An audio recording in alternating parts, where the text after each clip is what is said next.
Hey guys, what's happening? It's Tommy. So, I'm a preventative maintenance Nazi.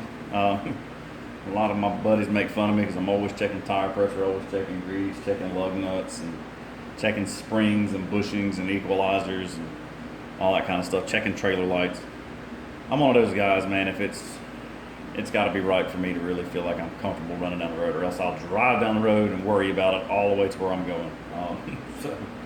Anyway, I wanted to go over how I actually do like preventative maintenance on the hubs and the wheel assemblies of these my trailer, and it's a 18-foot flatbed trailer, it's a car hauler style trailer. It's got Dexter axles on it and the Dexter EZ Lube hubs. Now, if you got the old school hubs that don't have the little grease fitting that's tapped into the hole that runs all the way through the spindle to the back bearing, you're going to have to, of course, pull the hub off, pull each bearing out, repack the bearings and stuff like that. These EZ Lube hubs really do a good job of getting grease out and putting new grease in. You just got to know how to do it. So one problem I see is when I see guys that are checking they'll pull their hubcap off, pull a little dust cover off the top of that, and the Jeep's sitting on the trailer's sitting on the ground, and they give a few pumps, and when they start seeing the grease move or pull out, they're like, oh, I'm done, that's enough grease. If you know that you just put fresh grease in there and you want to make sure that you're not leaking grease or whatever, that might be a good way to check that. But as far as putting grease in your hubs and doing actual preventative maintenance and servicing your hubs, that's not how you do it, guys. So you get the weight of the trailer off the tires and wheels. So I just take a floor jack and I stick it underneath the equalizer between the two wheels, and I get them to where the tires will just spin. And what I do is I use a grease. Doesn't really matter what grease you use. This is a heavy cycle grease. There's all different kinds of grease: moly grease, lithium grease, aluminum-based greases.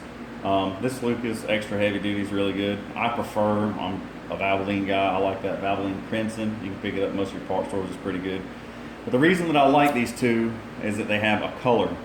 I don't like black moly grease because the cheap black moly grease, it's black already, and it makes it hard to check where your grease is. So if you use a grease that's colored, like this Lucas, which is green, or a red, crimson, Valvoline, or whatever, when you go just to pop your center cap off and your little dust cover off, you can visually see what the grease is doing. So if the grease has started to turn like black and runny and watery, then you know that it's time to service your grease. So that's why I'm using it. But I'm just using this. This is Lucas extra heavy duty grease. It was on special at Advanced Auto Parts or whatever, so I grabbed it from them. But it's a decent grease. I think it does a good job, and it's just clean. Gets in there. It's good grease. It's whatever. I'm not like one of those buy the best Ansel, whatever type grease guys. I do think you should spend a little money and buy the higher quality grease. I wouldn't say just buy the cheap, Super Tech or the parts store brand grease or whatnot.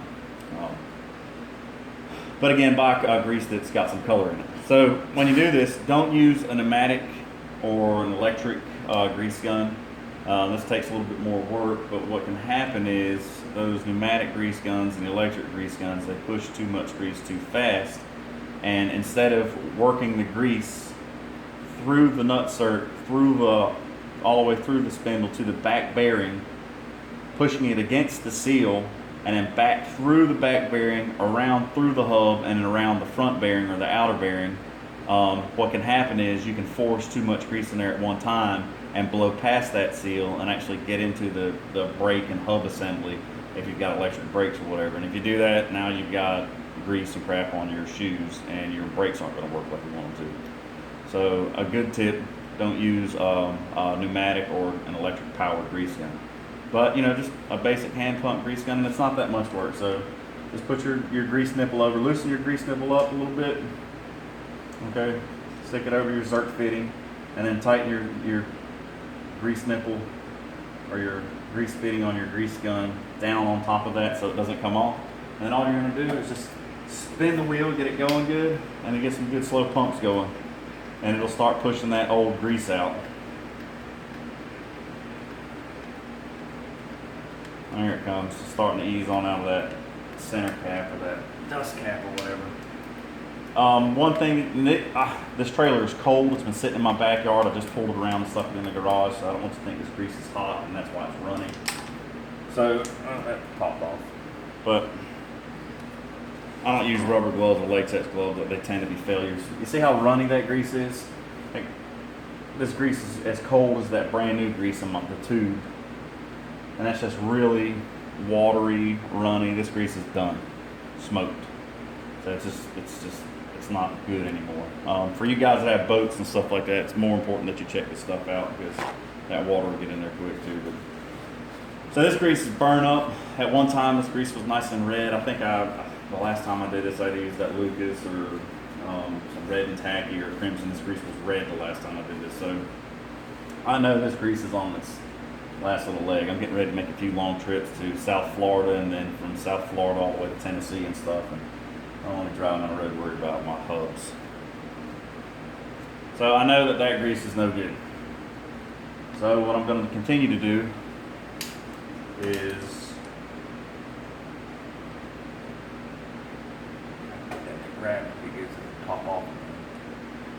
I'm going to pump and pump and pump and spin this wheel until I get all that old black runny grease out and some of that new green Lucas grease starts pumping through, and that way I know I've worked the grease all the way through the hub. And you got to do it, and as you're doing it, you got to wipe the stuff.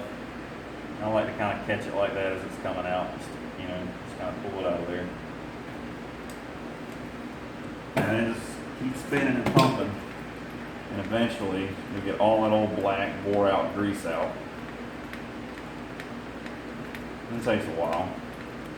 And once you get that done, you will know you got nice fresh grease on both bearings all the way through the hub.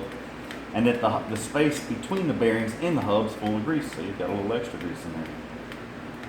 These EZ Lube hubs work really well if you do it right. A lot of people don't do it right.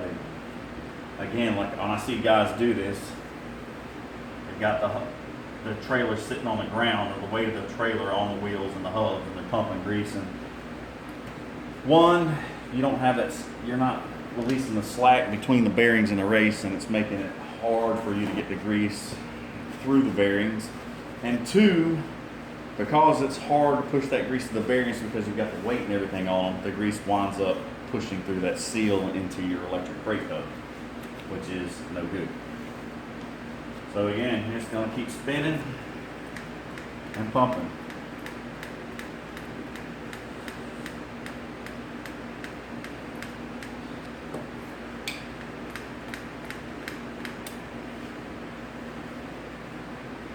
Like I said, while it's spinning, just stick your rag or paper towel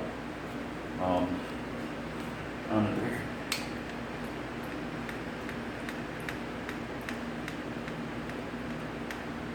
Nope. The grease gun's about wore out. This tip on this grease gun's about shot. But needless to say, I think you guys are getting the idea.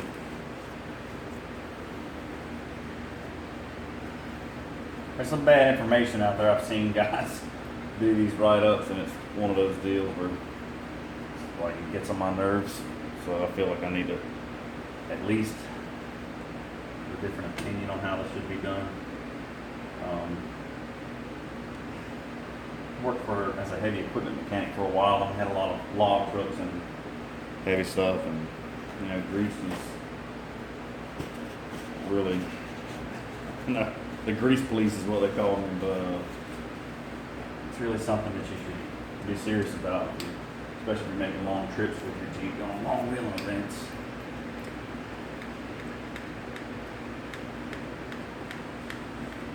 I can kind of start to see some green showing up in this grease. Getting there, it's getting close. Still a little ways to go.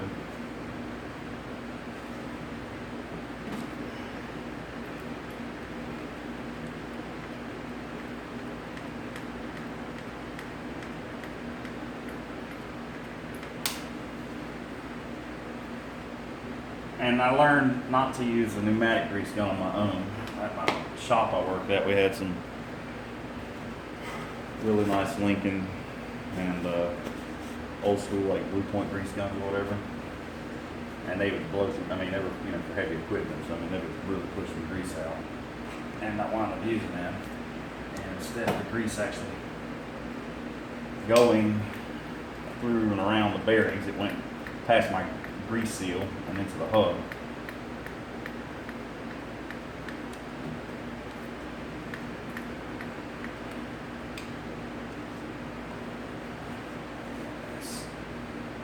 Anyway, now that grease is starting to change colors. It's starting to get green. And you're going to do it until you've got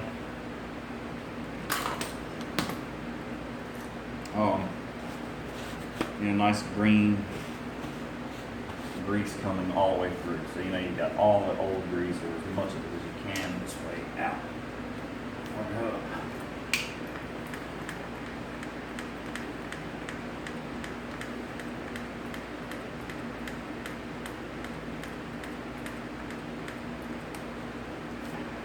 I don't know if the light or what I've got going on in this shop right now or in my garage here at the house, if it's got enough for you to see, but the color is actually starting to change from black to green.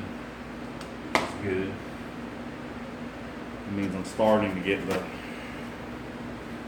old grease out, and I will have two freshly packed bearings and hub of my tow rig trailer.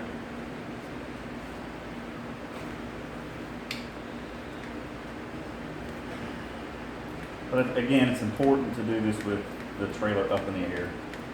That way you know that you're actually working the grease all the way through the hubs. And you see that's pretty green, guys. I'm going to go with that. But again, that's how you want to do it.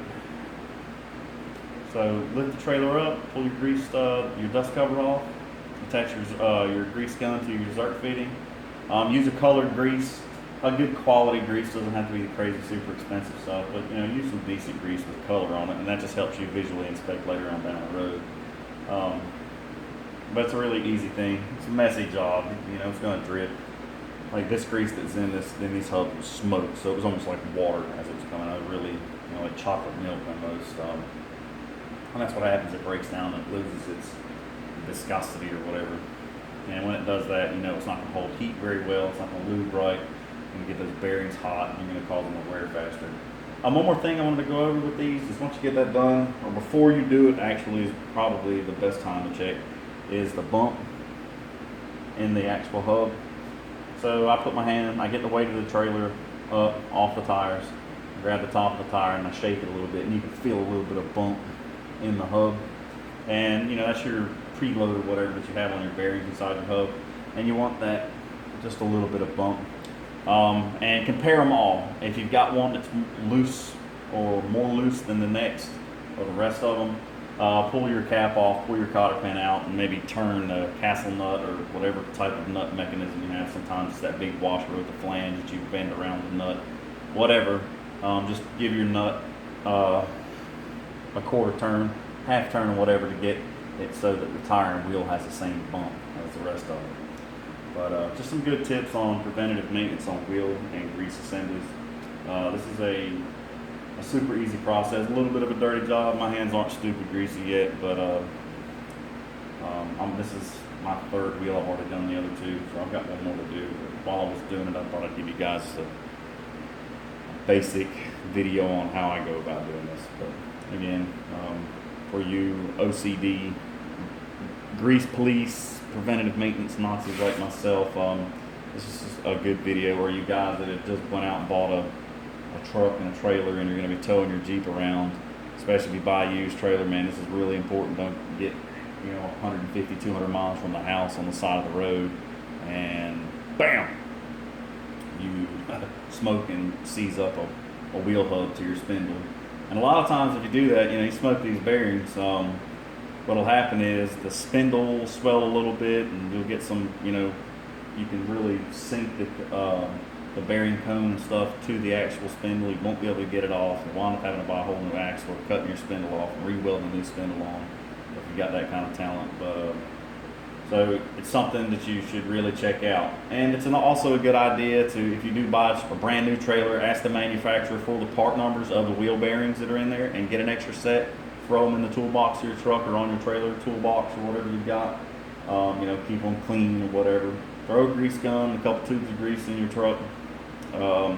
If you have a used trailer and it's got brakes on it, I recommend pulling the wheels off, pulling the hubs off, checking the shoes, make sure you've got decent shoes and stuff on your brakes. But other than that, you know, just do your maintenance, do your time, you know, check the tire pressures, make sure they're all even or whatever pressure. I run 80, I run the max cold PSI on my trailer tires. So anyway, guys, thanks for hanging out and listening to this long, drawn-out video of how I go about greasing and taking care of my, you know, preventative maintenance on my wheel hub assemblies on my tow rig trailer. But again, hey, thanks for your time.